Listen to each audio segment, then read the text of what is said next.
केल्याशिवाय सार मिळत नाही, आणि सार आणि आसाराची सांगड घालायचं असेल तर ज्ञान आवश्यक आहे. या ज्ञानाची प्राप्ती करण्यासाठी हे ग्रंथ पुण्या राजा राणीची कथा नाही, शिव पार्वतीचा संवाद ग्रंथ आहे. आणि या ग्रंथाला घराघरात पोहोचवण्यासाठी राष्ट्रसंत गुरुवर यांनी आपलं आयुष्य वेचलंय. लक्षात घ्या. काल परवाच्या दिवशी व्हिडिओ ऐकलात का कोणी? तमलोरकर महाराजांचा. आम्ही तमलोरकर महाराजांना जवळून ओळखतो. दिगंबर पाटील, एवढी ताकद आहे त्या महापुरुषामध्ये. आज इथला दिगंबर पाटील मोकळी पोच करू शकते देहानं, इथून तिथं पार्सल, एवढी ताकद आहे. पण त्या तमलोरकर महाराजांनी काल बोलता बोलता म्हणाले की अहमदपूरकर महाराजांच्या दाढीतल्या एका केसा एवढं माझं वजन नाही ज्ञानाचं, म्हणून स्वतःहून सांगतात. म्हणजे काय होते अहमदपूरकर महाराज? लक्षात घ्या.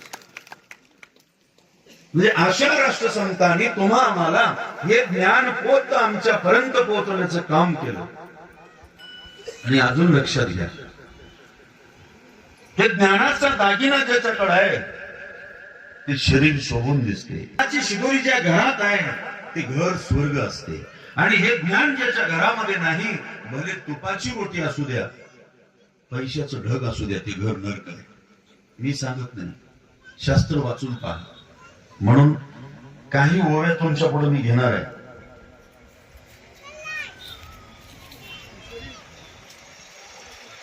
ग्रंथ आहे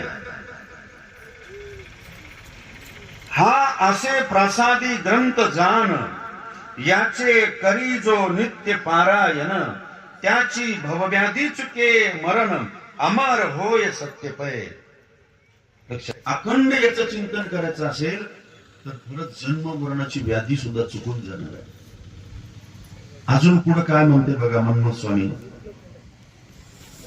ज्याची लिंगी नाही विश्वास, जे अन्य धर्माचे बनले दास, त्याचा स्पर्श न करावा ग्रंथास, अधर्मी जाण म्हणून.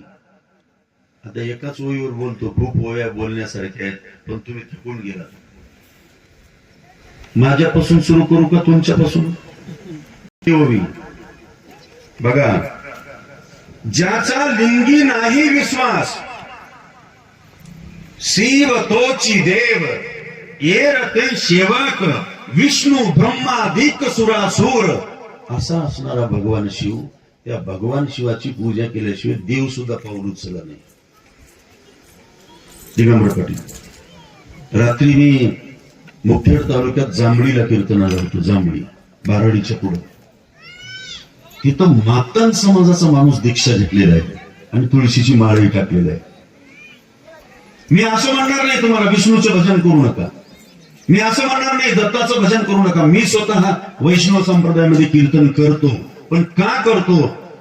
द्वेष करावं म्हणून नाही, विचाराची शिदोरी देण्यासाठी करतो. पण एक लक्षात ठेवा, बापाला बापच म्हटलं, चुलत्याला चुलताच म्हटलं. आपला बाप असताना जर चुलत्याचं नाव तुम्ही लावता का? कोणीतरी लावलात ना? बाप जावो किंवा न जावो, आपल्या बापाचं नाव लेकराला राहते का नाही?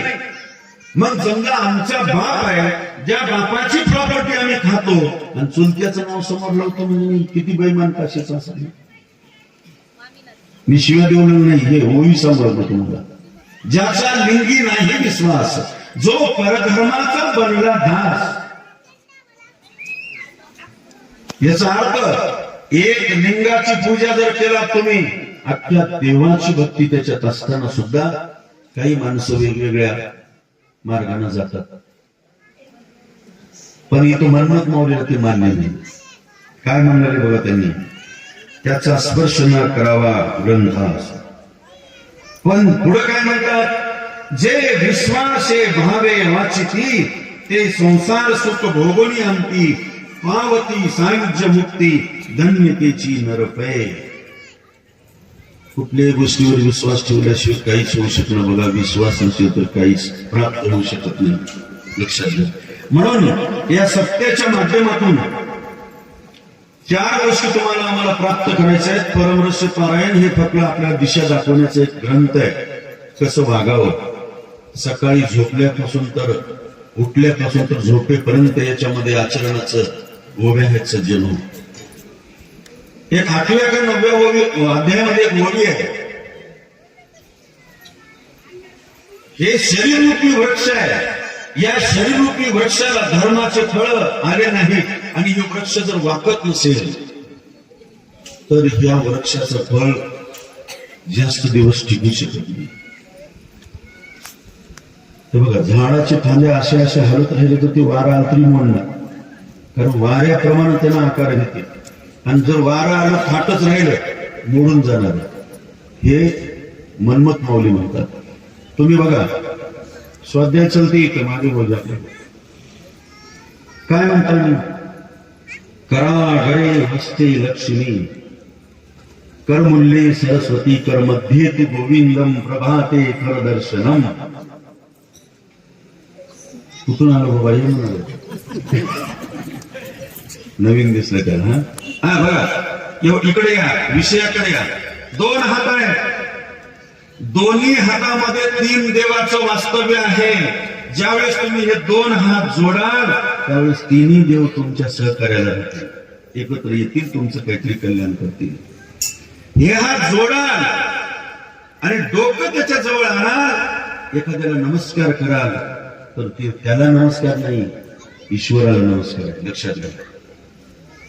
आणि जर समजा हे हात जोडण्याऐवजी असं कराल, असं कराल म्हणजे काय झालं, हे हात अहंकारानं हे हात असं कराल तर देव बाजूला जाईल आणि दुःख आपल्या दरवाजाला येईल. म्हणून आमची संस्कृती काय शिकवली, या हातात देव आहे आणि समोरच्या मध्ये देव आहे, म्हणून हे हात जोडायचं, नमस्कार करायचं. पुढे सांगितलं हे 5 बोट आहे. ताट जर बोट ठेवला, तुम्हाला एक कागद उचलायचं आहे, बोट थाटच आहे, उचलू शकते का? नाही. हळूहळू हळू हे बोट एकत्र आले, वाकले, कितीही वजन असणारी वस्तू उचलल्या जाते. याचा अर्थ याच शरीरातून देवत्व प्राप्त करता येते, याच शरीरामध्ये दानत्व प्राप्त करते, दानवत्व. म्हणून या शरीराला एकमेव शरीरातले विकार बाजूला काढण्यासाठी एक ओवी याच्यामध्ये आहे. आणि ती ओवी म्हणजे एक विवेकाचं सार आहे. लक्षात घ्या. काल रामनवमी झाली. रामनवमीमध्ये रामाची आई कोण होती माय? तुम्हाला विचारू लागलं. इथं बसलेल्या 95% महिला मंडळांना रामाच्या आईचं नाव माहित नाही, म्हणून आपल्या पोटाला राम जन्माला आला नाही. राग येऊ तुम्हाला. रामाची आई तुम्हाला माहित आहे महादेवपडी. कौशल्य आहे. कौशल्य रामाची आहे आणि लक्ष्मणाची सुमित्रा आहे आणि भरताची कैकेयी आहे. तिघासाठी बोलू लागलो. नुसतं पारायण करून मोकळं होऊ नका. रामाची आई बना, लक्ष्मणाची बना, पण भरताची आई बनू नका. का? तर भरताच्या आईचं कैकेयी म्हणून कोणतरी नाव ठेवलं का आतापर्यंत? नाही ठेवलं. अजून सांगतो तुम्हाला. कोणीतरी रावण, एवढा मोठा रावण होता, त्याचं नाव कोणी ठेवलं का? नाही ठेवलं. का ठेवलं नाही? त्याच्यात दुर्गुण होतं. दुर्योधन कोणी ठेवलं का? अजिबात नाही.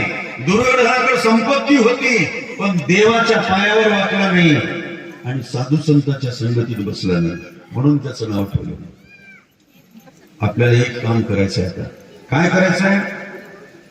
माता कौशल्य व्हायचं आहे, सुमित्रा व्हायचं आहे.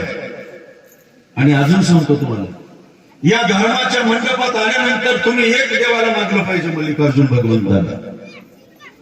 जे माता पार्वती भगवान शिवप्रभूला मन्मथाची आई मागितली होती. काय मागितली होती? देवा, मला तो वैभव दिला नाही चालेल का?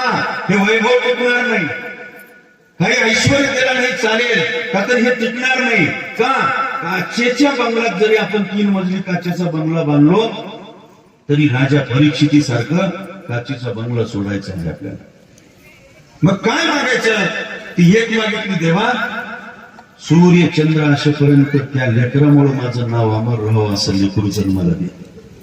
आजही बघा माता पार्वती निघून गेली, पण केवळ मन्मथाच्या कार्यामुळं, मन्मथ माऊलीच्या कार्यामुळं पहिल्यांदा आईचं आणि बापाचं नाव घ्यावं, मग मन्मथ स्वामी.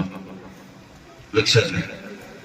तसंच सुमित्रेला डोहाळे लागले आणि दशरथ राजा जवळ जाऊन विचारते, काय अपेक्षा आहे तुझी? तर काय उत्तर दिली ती सुमित्रा? स्वामी, एवढा मोठा विश्वाचा अधिपती भगवान परमात्मा आहे आणि त्या परमात्माचा बाप तुम्ही होणार आहात, पण मला एवढंच वाटते की आपल्या परिवारामध्ये असा एक पुत्र माझ्या पोटाला यावं. कसं यावं? समोरच्या स्त्रीला आई समजणारा आणि वडिलांसारखी संतांसारखी सेवा देणारा पुत्र माझ्या पोटाला यावं, हीच मला ईश्वराला मागायचं.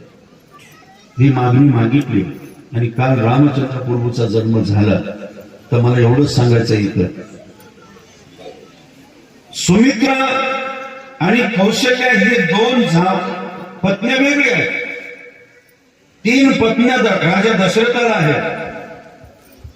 मी माझ्या कीर्तनातून हमेशा सांगतो, इथं सर्व जावा आहेत, महिला मंडळ आहेत. तुमच्या अंतःकरणामध्ये एक एक ओवी तरी रुजली तरी खरंच चांगलं.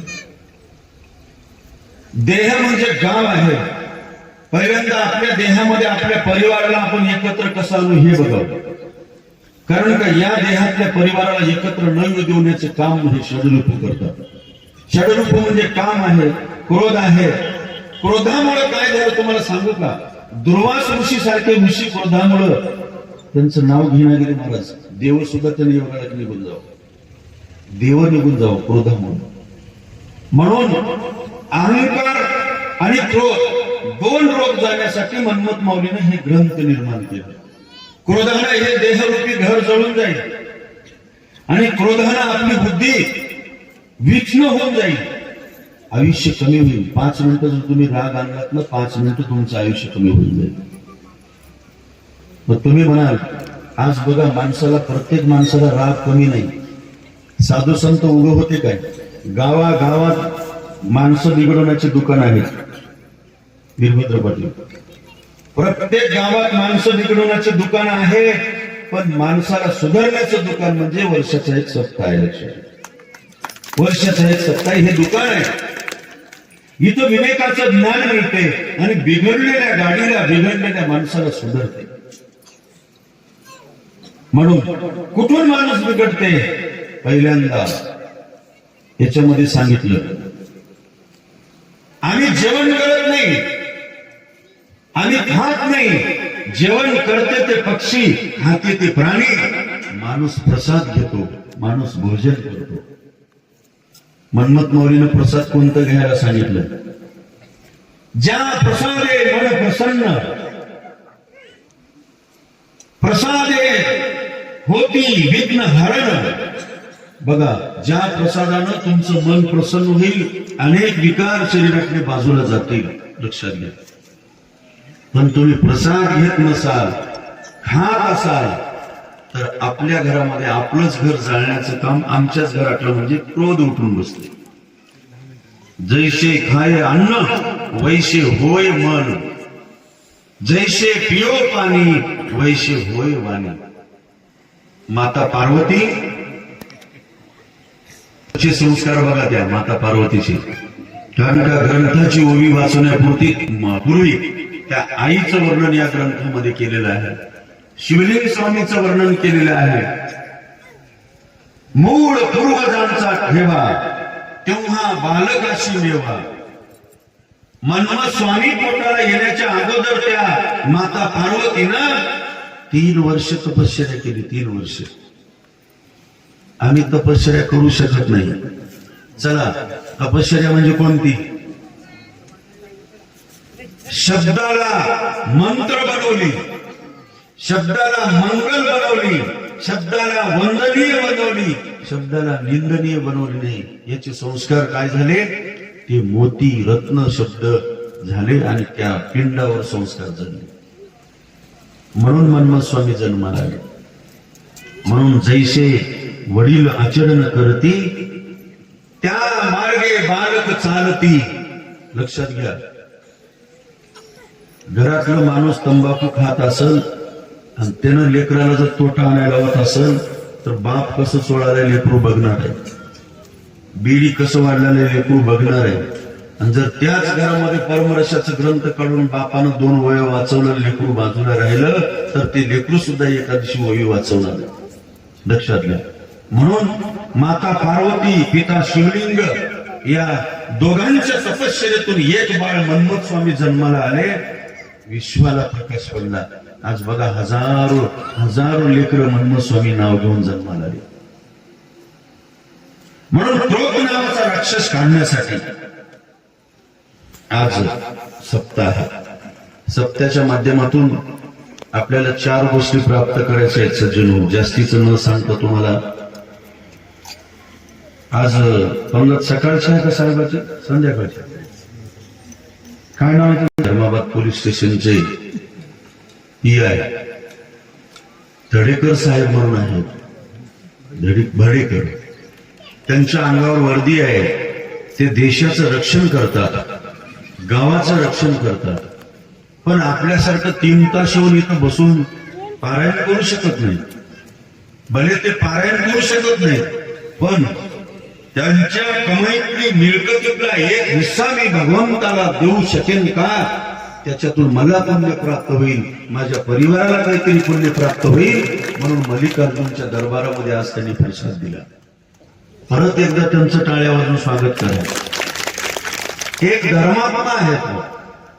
वर्दी अंगावर घेऊन जी सेवा करतात ते परमेश्वराचीच सेवा आहे.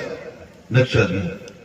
म्हणून धनशुद्धी झाली, मनशुद्धी होणार आहे, तनशुद्धी होणार आहे आणि कानही शुद्धी होणार आहे. हे 4 शुद्धी करण्यासाठी सप्ताह आहे. आणि शरीर हे नश्वर असताना सुद्धा या नश्वर शरीराला शाश्वत परमात्म्यापर्यंत पोहोचवण्याचं साधन म्हणजे पारायण. लक्षात, काहीच नसताना सुद्धा माता पार्वतीकडे जर बघितलं तर तिच्याकडे काय होतं? फक्त आणि फक्त भक्तीची धनुष्य, वैराग्याची ओढी, ज्ञानबाण सोडी देवावरी. जगातला एकही माणूस असा नाही की या जीवाचं दुःख बाजूला करेल, पण तो भगवान परमात्मा मात्र नक्की आपल्या जीवाचं दुःख बाजूला करणार आहे. पण आम्ही भक्त झालो पाहिजे. भक्त होण्यासाठी सप्ताह आहे. भक्त कुणाला म्हणावं? भक्ताची व्याख्या केलेली आहे. धन्य ते संसारी दयावंत जे अंतरी, येथे उपकारासाठी. बघा, लटिके वचन नाही देही उदासीन, मधुरा वाणी मोठी. 4-5 लक्षणं सांगितलं, तुम्हाला लक्षात आले नसतील. ज्याच्या अंतकरणात दया आहे तो कोण आहे? भक्त आहे. ज्याच्या शब्दामध्ये लटके वचन नाही तो भक्त आहे. मधुर असं त्याच्या तोंडात शब्द आहे तो भक्त आहे. भले 4-5 माळी टाकलो, अर्धा किलोचं लिंग बांधलो, रोज ओम नमः शिवाय चालू आहे, 3 वाजता येऊन महादेवाला देऊन आपण सगळं स्वच्छ करून टाकलो आणि आम्ही तोंडानं मात्र कोणालाच गोड बोलू नये, भक्त होऊ शकत नाही. लक्षात घ्या, भक्ताची व्याख्या सांगितली. म्हणून क्रोध नावाचा राक्षस काढायचा असेल तर तुम्ही भक्त व्हा आणि एक ओवी या परमर्षातली तुमच्याकडे आचरणात आणा. ओव्या अनेक आहेत. ज्या ओवीमुळं हे बघा, जे ऐकते भाव न करी पूजन, जरी भाव धरी भिन्न भिन्न, परी तो भक्त असे परी जाण, पूजा त्याची निर्फळ निष्फळ. पूजा आहे भाव नाही, पूजा आहे प्रेम नाही, पूजा आहे जिव्हाळा नाही, निष्फळ पूजा होणार आहे. म्हणून जगद्गुरु तुकोबारायांची एक ओवी मला आठवते. काही न लगे एक भाव, काही न लगे एक भावाची कारण, तो का म्हणे आन विठ्ठलाची. देवाची शपथ घेऊन जगद्गुरु तुकोबाराने सांगितलं, मनोज स्वामीने सुद्धा सांगितलं की एक भाव तुम्ही समर्पित करण्यासाठी तुमच्या अंतःकरणातला रोग बाजूला काढा, ते म्हणजे क्रोध. आता क्रोध नावाबद्दल बोलायचं असेल तर तुम्हाला एक उदाहरण देतो.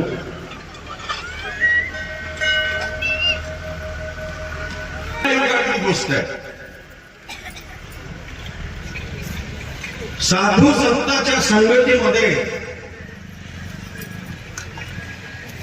बघा, मी रात्री कीर्तनात फार मला सहज बोलता बोलता नागोबा पाटील एक उदाहरण की एक संत, ज्यांचं नाव संत नामदेव आहे, ते दुसऱ्याचं परिस काढण्यासाठी पाण्यात गेले, नदीमध्ये.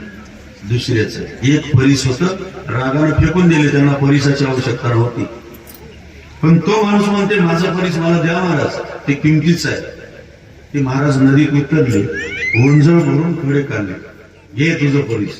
म्हणजे परिस कोणतं आहे? अरे कोणतंही उचल, सगळे परिसच आहे. नदीतले खडे सगळे परिस झाले बघा त्याच्या हातात, त्या स्पर्शाने. मी का सांगितलं दृष्टांत इथं सोडून टाका. संतांच्या संगतीमध्ये कुठलाही खडा, कुठलाही माणूस असेल तर परिसच होऊन जाईल, एवढं सामर्थ्य त्याच्यामध्ये असते. म्हणून संतांच्या संगतीमध्ये वावरणारी एक माऊली भगवान शिवप्रभूच्या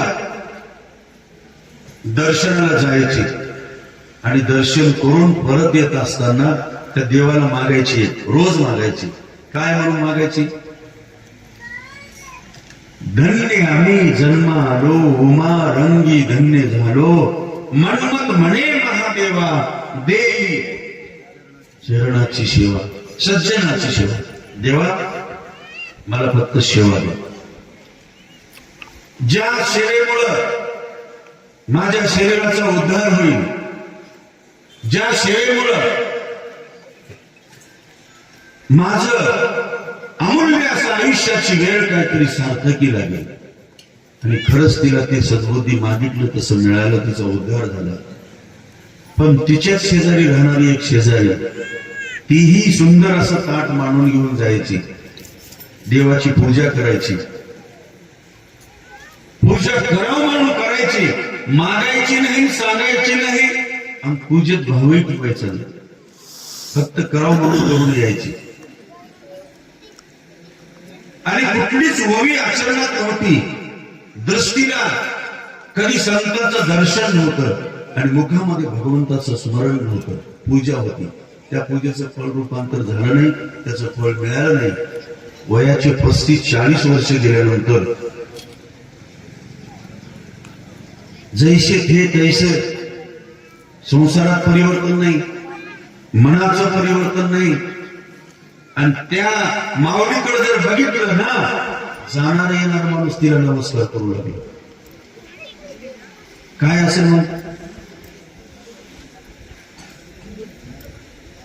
दिसायला दोन्ही सारखेच आहेत, दोघी माता बहिणी आहेत, पण एकीला नमस्कार करू लागले आणि एकीकडे द्वेषानं बघू लागले. याचं कारण होतं त्या माईच्या अंतःकरणात क्रोध नावाचा राक्षस खूप मोठा होऊन बसला होता. त्या क्रोधामुळं तिला फळ प्राप्त झालं आणि शेवटी दुःख करू लागली. पाहता पाहता भगवान परमात्म्याने तिच्या पोटी एक बाळ दिलं. बाळ दिल्यानंतर 2 वर्षाचं 3 वर्षाचं बाळ झालं आणि ती देवाला मागितली नाही, ती फक्त पूजा करायची, पण न मागता मिळालं. बऱ्याच जणांना मिळते पण कळत नाही, आणि न कळल्यामुळे सगळंच हातातून निघून जाते. तिला मिळालं पण विवेक नव्हतं, क्रोध मात्र जागृत झालं. सहज जरी तिला कोणी विचारलं, अक्का सप्ताह चालू आहे, स्वयंपाक झालं का तुझं, एवढं जरी विचारलं तर ती सरळ म्हणायची, झाले स्वयंपाक, येतोस का जेवायला? तिला म्हणायची मी जेवायला येतो म्हणून म्हणायला नाही का माय, फक्त देवाकडे जायचं आहे म्हणून प्रश्न विचारू लागलो तुला. खूप देव गेलो आतापर्यंत, तुझं तुझा. एवढ्या वर्षाचं देवत्व तिच्याकडे नव्हतं. का? तर अंतःकरणामध्ये क्रोध वाढलेला होता. शेवटी काय झालं बघा, मी एक राग एक क्रोध माणसाला कुठं येऊन पोच करते. क्रोधापोटी ती एके दिवशी आपल्या छोट्या बाळाला घेऊन विहिरीजवळ धुणं धुवू लागली होती आणि बाळ रस्त्यावर सोडली, खेळू लागलं आणि आपण धुणं धुवू लागली.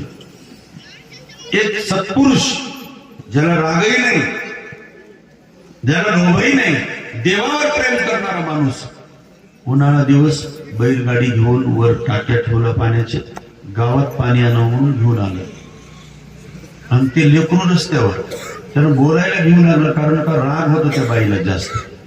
आता इथं बसले त्यांना बऱ्याच जणांना वाटेल की आमचं तर गावला नाही की माय गुरुजी, कुणासाठीच नाही बघा, हे औषध सगळ्याला लागून ते कोण्याही जातीचं माणूस राहिलं तर एकच औषध राहते, हे कुणासाठी नाही. मिथ्या नव्हे हे भाषण पहा पुराण शोधून. रस्त्यावर लेकरू आहे जिनं आपले 40 वर्ष भक्तीमध्ये घालवली, पण एक रोग ती बाजूला काढू शकली नाही. मग काय झालं, त्या गाडीवर जात असताना त्या माणसानं म्हणून बघितलं, अक्का अक्का थोडं रस्ता बाजूला, रस्त्यावरलं लेकरू बाजूला काढा ना. तिनं असं वर करून बघितली चेहरा, रस्ता तुझ्या बापाचा नव्हा म्हणजे पहिले शब्द. एक शब्द वापरली, त्या गाड्यावरल्या माणसानं म्हणलं गाडीवरल्या, आता त्या बाईला अर्धा तास काढा काढा म्हणण्यामध्ये आपणच तिचं लेकरू बाजूला ठेवलेलं बरं, कारण तिथं आपण भांडणच करावं लागणार आहे. करावं काय, आपणच उतरलं खाली, पण उतरून इकडून येईपर्यंत बैलाचा कासरा सुटला, गाडी समोर गेली, खेळू लागलेल्या लेकराच्या मानावून गाडी गेली आणि लेकरू जागेवर संपलं. एक क्रोध त्यागीता सर्वस्व सिद्धी रिद्धी येई हाता, पण तेच क्रोध जर उभा टाकलं तर सर्वस्व होई नष्टता. लेकरू संपलं तेव्हा वर उभं टाकून खूप असं जोरात बोलू लागली आणि गावात थांबली नाही, ती पोलीस ठाण्याला पोहोचली. तिथं जाऊन साहेबाला म्हणते, साहेब एका चांडाळानं माझ्या लेकराला मारलं गाडी खाली रस्त्यावर, त्याला फाशीची सजा झाली पाहिजे. साहेबांना म्हणलं, माहिती त्यानं कर्म केलं तर त्याला सजा मिळणार आहे, पण माझ्या हातात नाही सजा द्यायचं, ते जजच्या हातात आहे, तू उद्या कोर्टात ये. लक्षात घ्या, आपण काही जरी केलो, काही काही माणसाच्या गुणातून वर्तनातून दिसून येते सगळं बघा. लक्षात घ्या, दुसऱ्या दिवशी कोर्टामध्ये दरबार भरला आणि त्या अगोदर त्या गाडीचा मालक, ज्याच्या गाडीखाली लेकरू मेलं, त्यानं वकिलाकडे गेला आणि वकिलाला हात जोडून म्हणला, साहेब बाई रस्त्यावर लेकराला सोडली, धुणं देऊ लागली होती, 15-20 मिनिटं लेकराला काढा का, लेकराला काढ म्हणलो पण काढली नाही, मी काढा म्हणून खाली उतरलो, अनावधानानं गाडी समोर गेली आणि लेकरू माझ्या गाडीखाली मेलं, हे 100% खरं आहे, पण मी मारा म्हणून मारलो नाही, तिच्या चुकीमुळे मेली. त्या वकिलानं समजून घेतलं, अरे धर्मात्मा आहे, चुकीने घडलं, हरकत नाही, तू एक काम कर. हे बघा, संत दिशा देतात, देवामध्ये भक्तामधले वकील म्हणजे संत आहेत, गुरु आहेत, त्यांनी दिशा देतात. काय देतात, एक काम कर, कोर्टामध्ये एक शब्द बोलायचं नाही, जेच पुढं फक्त खाली मुंडे टाकून उभा टाक.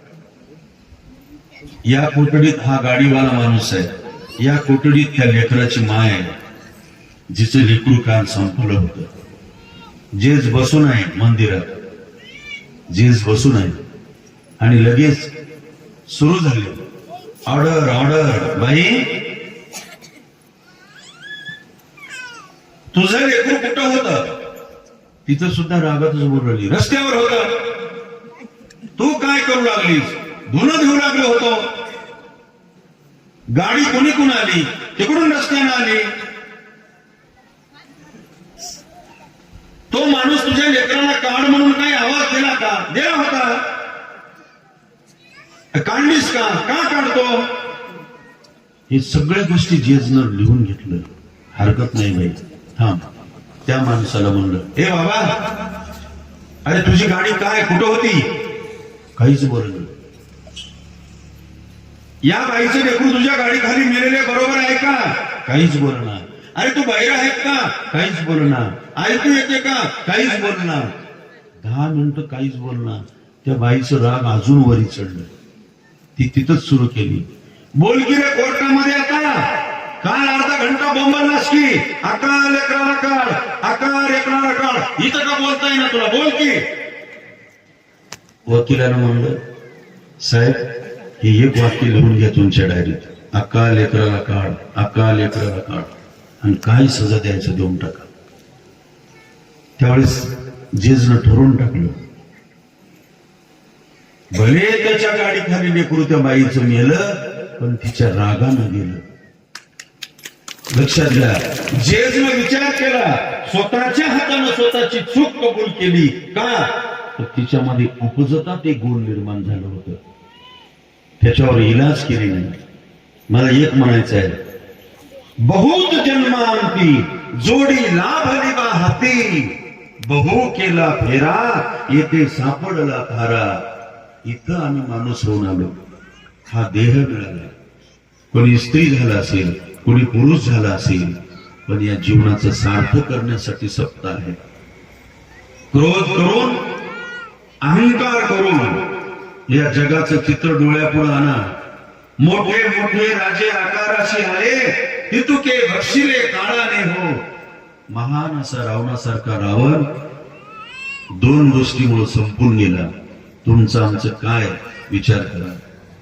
जशास तसे ताज्या घडामोडी पाहण्यासाठी व आपल्या परिसरातील बातम्या प्रसारित करण्यासाठी आजच आमच्या चॅनलला सबस्क्राईब आणि लाईक करायला विसरू नका. संपर्क करा वेद न्यूज मराठी, सिद्धेश्वर मठपती, मुख्य संपादक.